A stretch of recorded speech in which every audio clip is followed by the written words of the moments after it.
कुछ बातें ऐसी होती हैं कि ज़िंदगी में जो है ना वो हमें कभी किसी के साथ जो है ना कभी भी शेयर नहीं करनी चाहिए। क्योंकि अगर हम उन बातों को किसी के साथ में शेयर करते हैं ना तो लोग ना उन बातों का गलत फ़ायदा उठा के उनको गलत यूज़ करते हैं और वो जो है ना मतलब किसी न किसी तरीके से आपको जो है ना नीचा दिखाने की कोशिश करते हैं। जो बातें मतलब हम उनके साथ में शेयर करते हैं जो शेयर नहीं करनी चाहिए। तो दोस्तों मैं आपको बताऊंगा कि कौन सी बातें जो है ना आपको शेयर नहीं करनी चाहिए। तो ज़्यादा वीडियो में लंबा ना कर करके आपसे हाथ जोड़ के विनती करता हूं कि अगर आपने मेरा चैनल सब्सक्राइब नहीं किया है तो इसको एक बार सब्सक्राइब कर लें, ताकि मेरे वीडियो जो है ना आपके पास आते रहें और आपको सारी जानकारियाँ मिलती रहें।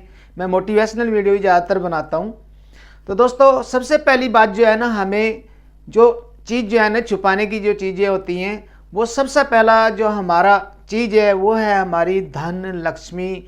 जो मतलब कहना कि हमने अपना जो है ना जमा किया होता है पैसा, या हमारे घर में जितना धन होता है, जो हमारे घर में जेवरात होते हैं, जेवर होते हैं, सोने के गहने होते हैं। तो ये जो चीज़ें हैं ना इनको कभी भी जो है ना हमें दूसरों के साथ में शेयर नहीं करनी चाहिए कि मेरे घर में इतने गहने हैं, मेरे बैंक बैलेंस इतना है, मेरे पापा का बैंक बैलेंस इतना है, या मेरा बैंक बैलेंस इतना है, मेरे पास में इतना धन है। ये बातें एक्चुअल में जो है ना शेयर करने से वो कहते हैं ना कि दो चीज़ें बड़ी मतलब, एक तो घर की लक्ष्मी और एक धन लक्ष्मी। ये दो चीज़ें जो है ना इनको आप जितना छुपा के रखोगे ये उतना ही महत्वपूर्ण रहती हैं और उतना ही आपके पास में बनी रहती हैं।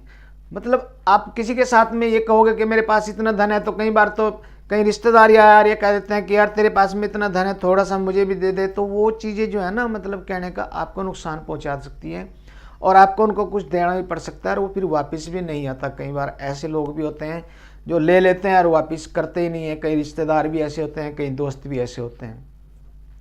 दूसरी चीज़ है दोस्तों के अपमान। अगर आप कहीं पे मान लो गए हुए हैं और कहीं पे आपका कोई अपमान कर देता है, अपमान वैसे मूर्ख लोग ही करते हैं। समझदार जो अच्छे इंसान हैं, अच्छे व्यवहार वाले लोग हैं, सद्बुद्धि के जो लोग हैं वो कभी किसी का अपमान नहीं करते। मूर्ख लोग ही किसी का अपमान करते हैं।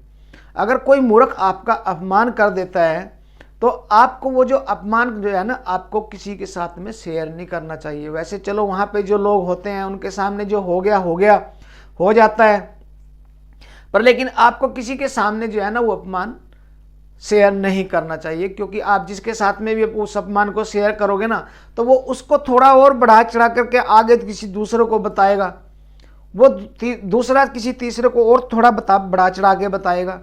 मतलब कहने का उस अपमान को ना इतना बढ़ा देगा कि उसके साथ में तो मान लो उसने सिर्फ दो शब्द ही वहाँ पे आपको जो है ना गलत बोले हों और आपने अपनी समझदारी से, अपनी बुद्धि से, मतलब आप समझदार होते हुए आपने उसको कुछ नहीं बोला। क्योंकि समझदार आदमी जो है ना वो मूर्ख आदमी के साथ में बात करना पसंद नहीं करता। जो मूर्ख लोग होते हैं जिनको यही नहीं पता होता कि हम कौन से शब्द हमने बोलने हैं। क्योंकि मुंह से बोले हुए शब्द जो है ना हमारे बहुत ही महत्वपूर्ण होते हैं। जो हम एक बार बोल देते हैं ना वो वापस नहीं आते शब्द, और वो शब्दों का जो है ना हमारे ऊपर बहुत बुरा प्रभाव पड़ता है। पूरी जिंदगी उन चीज़ों का प्रभाव पड़ता रहता है। कभी भी आपका अपमान करने वाला जो है ना, आपका अपमान करने वाले का कभी भी जो है ना मतलब भला नहीं हो सकता। वो कभी लाइफ में अपनी जो है ना इज्जत नहीं पाएगा। लोग उसको यही बोलेंगे, जो समझदार लोग हैं, कि ये मूर्ख आदमी है, इसको यही नहीं पता कि क्या बोलना है और क्या नहीं बोलना है। तो इस करके अपमान जो है ना अपना कभी भी किसी दूसरे व्यक्ति को शेयर ना करें। तो दोस्तों तीसरी बात है हमारा जो है ना गुरु मंत्र। जो भी हमारे गुरु ने हमारे को कोई गुरु मंत्र दिया होता है वो कभी भी हमें जो है ना किसी के साथ में शेयर नहीं करना चाहिए। क्योंकि ये हमारे शास्त्रों में भी लिखा हुआ है कि मंत्र जो होता है, जो हम मंत्र शक्ति, जो मंत्र को हम जाप करते हैं, अगर हम किसी के साथ में उसको शेयर करते हैं तो उस मंत्र का जो आपके ऊपर जो प्रभाव रहता है, आपको जो उसका फल मिलता है, तो वो प्रभाव जो है ना उसके मतलब आपको शेयर करने से वो प्रभाव आपका कम हो जाता है।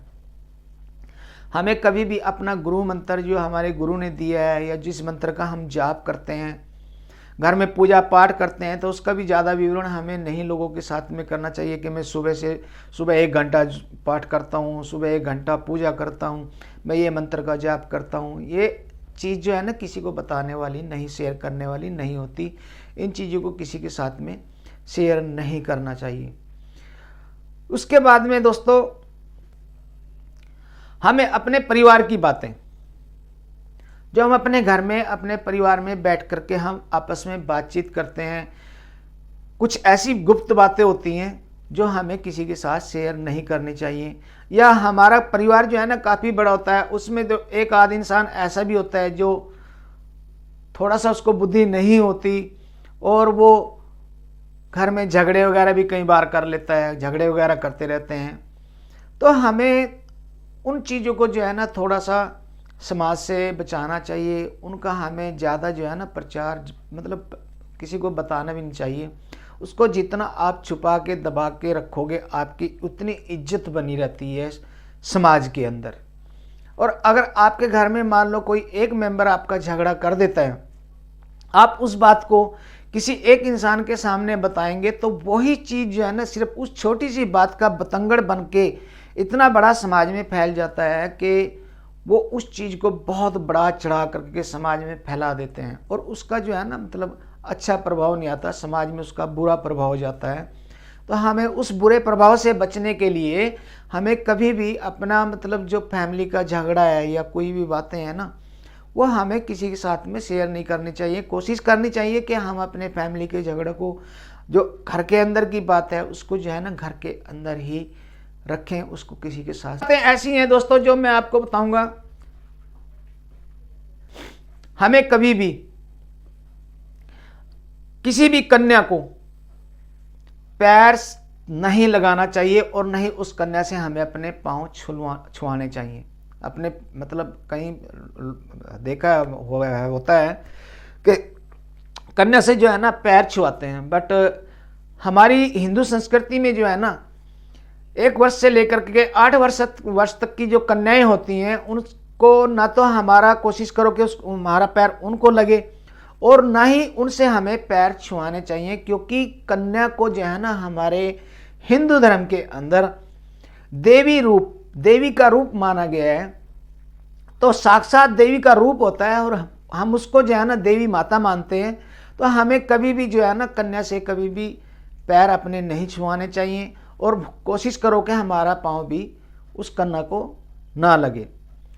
और घर के अंदर जो हिंदू धर्म में है हमारे, वो झाड़ू है, झाड़ू को भी हमें जो है ना कभी पैर नहीं लगाना चाहिए, क्योंकि झाड़ू जो है उसको हम घर की लक्ष्मी मानते हैं। हमारे हिंदू धर्म के अंदर झाड़ू को भी घर की लक्ष्मी माना जाता है। तो कोशिश करो कि झाड़ू को कभी एक तो खड़ा ना करो कभी, और एक झाड़ू को जो है ना कभी पैर ना लगे, क्योंकि झाड़ू जो है ना हमारे घर की जितनी भी गंदगी है उसको साफ करता है। तो उसको गंदगी, जिस घर में गंदगी होती है वहाँ लक्ष्मी का वास नहीं होता। जिस घर में साफ सफाई रहती है वहाँ पे माता लक्ष्मी का वास रहता है। और हमारी घर की साफ सफाई झाड़ू ही करता है। तो झाड़ू को जितना भी मतलब आप खड़ा ना करें उसको, और उसको जो है ना पाँव ना लगने दें अपना। झाड़ू हमारे हिंदू धर्म में जो है ना उसको लक्ष्मी रूप कहा जाता है। बाकी दोस्तों बहुत सारी बातें हैं जो बताने वाली हैं, मैं बताऊंगा आपका अगले वीडियो में। तो फिलहाल ज़्यादा लंबा वीडियो करने से क्या है कि लोग जो है ना बोर हो जाते हैं, नहीं देख पाते हैं। बस मेरा आपसे हाथ जोड़ के रिक्वेस्ट है कि आप इस वीडियो को लाइक करें, सब्सक्राइब करें। धन्यवाद। जय हिंद, जय भारत।